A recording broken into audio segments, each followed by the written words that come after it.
Daniel here from the Next Issue Podcast. On today's video, I'll be doing a review of Captain Marvel 38. This is a great jumping on point because we have a new starting point for the story. So let's take a look at the creative team and then we'll talk more about this book. So this first part of the story is called Trials. Carol Danvers has gone missing. Fresh off an off-world mission, Captain Marvel returned to Earth with a sentient energy being she inadvertently created, one who bears an uncanny resemblance to Carol's own binary form. But before she could teach this heroine the ways of Earth's mightiest hero, Carol has vanished. Now left to her own devices, the newly dubbed binary must figure out who and what she is. So this is a great jumping on point for the book because even if you haven't caught up, you kind of get a little summary, which I love when Marvel does that. Let's talk about the team a little bit. This is written by Kelly Thompson, and if you haven't read Thompson's Black Widow, I highly recommend that. With art by Juan, Frigeri, and Alvaro López, and you'll see the distinction between the art. Colors by Jordie, Bellaire, super talented colorist, and letters by Clayton, Cowles. So, and a great cover by R.B. Silva and Jesus Aburta, which I love both of their work. I'm so glad to see them do covers as well. Just look at that really cool design, and I love here binary. And then all the little shapes of, all the different instances of Carol Danvers. So, like I mentioned, this is a great jumping on point for the series. If you haven't been keeping up with Captain Marvel, there's no better place to jump in. I think Kelly Thompson is a fantastic writer. There's a reason that Thompson is now helming 38 issues of Captain Marvel. And like I mentioned, Eisner nominated for Black Widow. So, there's just really cool ways for you to kind of start here and maybe go back and read some of the run.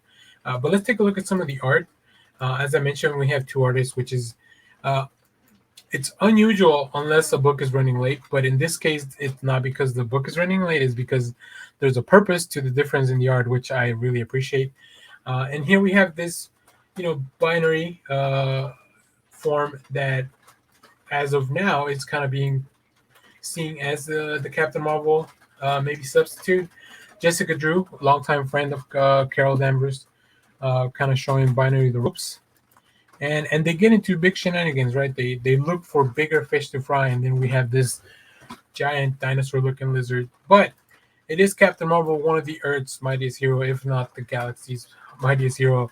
So I love this. Just the sequence of the creature blasting binary with fire, and she just responds, "I was born on fire."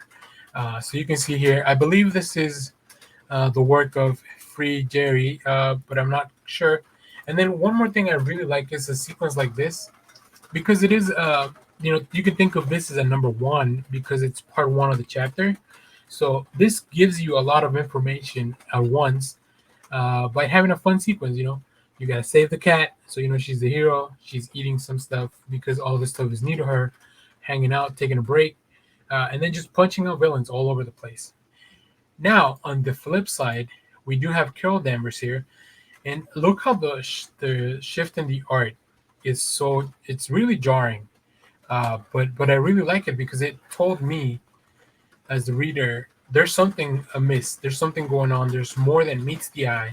And as you get to the end of the issue, you get a hint as to what's going on. But yeah, I think this was excellent. I really had a good time with this book. I'm not super current on Captain Marvel, but I figured this was a good starting point for me to jump back on and then work my way backwards. So highly enjoyed that.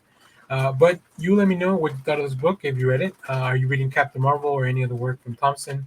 And as always, thanks for watching, everyone. Remember to share, like, subscribe, hit the bell so you know when we go live. That is most Sundays, 10 a.m. Central Standard Time. And stay tuned because we have more trailer reactions, comic reviews, TV recaps, movie reviews, all that fun stuff, as well as our live show.